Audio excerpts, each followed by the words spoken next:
अनेक घोषणा केलेल्या आहेत. केवळ महायुती आणि महाविकास आघाडी अशा दोघांनी भरपूर घोषणा केल्या. महायुती आणि महाविकास आघाडीने अनेक घोषणा केलेल्या आहेत.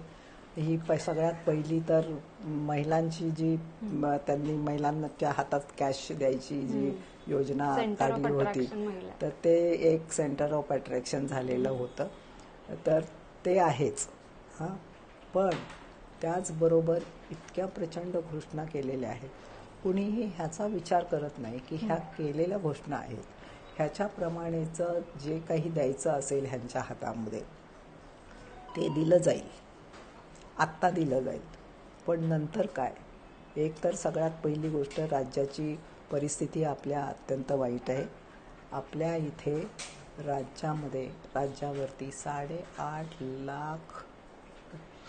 8,50,000 कोटींचं कर्ज आहे. त्यामुळे एवढं मोठं कर्ज राज्यावर असताना फुकट पैसे वाटण्याची या परिस्थितीमध्ये राज्य आहे का?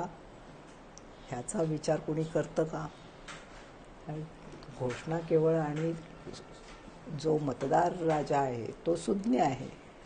त्यांना माहिती आहे की आता ह्या एवढ्या घोषणा केल्या, तितके पैसे कुठून द्यायचे आहेत, कारण राज्याची आर्थिक परिस्थिती ऑलरेडी चांगली नाही आहे.